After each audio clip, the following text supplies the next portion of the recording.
They eventually came to a settlement and brought it forward to the members. The settlement wasn't what we wanted, what the members wanted. There were a lot of tears and frustration.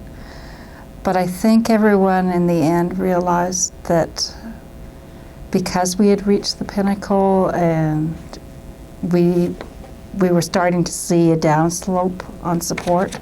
I mean, not a major one, but it was starting. We were starting to hear negative things that maybe we had gone as far as we could.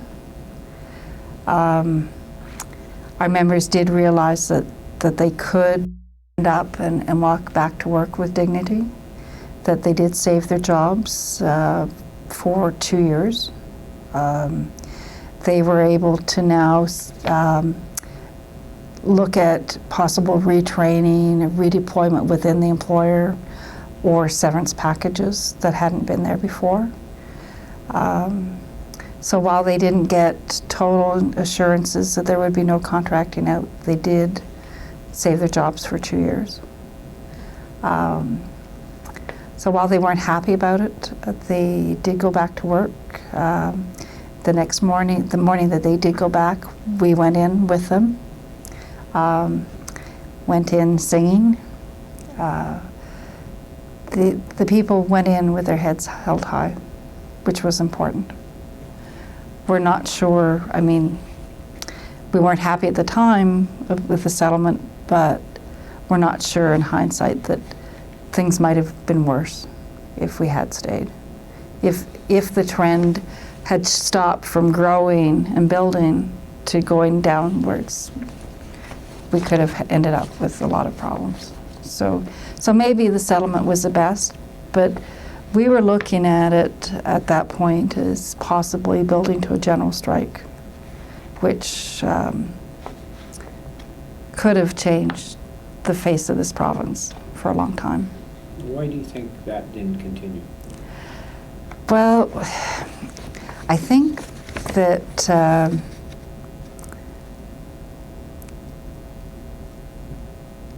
you know, while we had the support of a lot of workers, quite honestly, having the nurses say no really did deflate a lot of the enthusiasm. Having Dave Rutherford go on air, we actually banned him the last couple of days on the picket line. We banned them from our members from listening to him because he was so mean and nasty, and it was just deflating our members.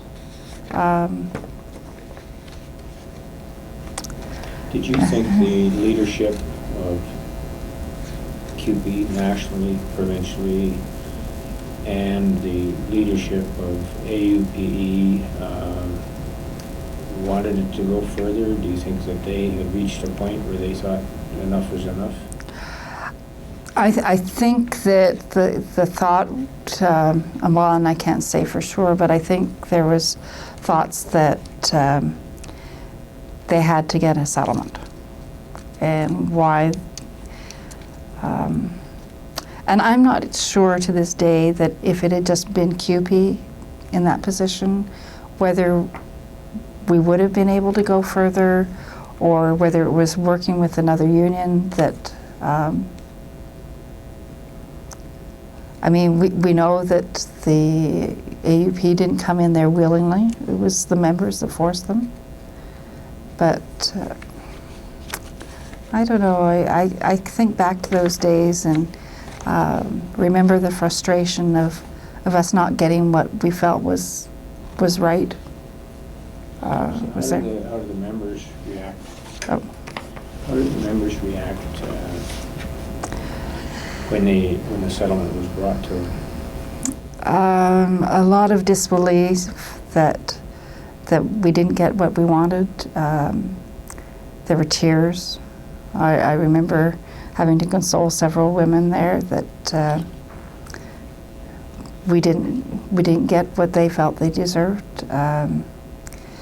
They had been so buoyed up by the growth each day that having to come down all of a sudden was very hard. on them. There were some angry members, but at the end of the day, it was their vote, and it was close. It was a close vote, and to this day, we don't know for sure that we got the right settlement.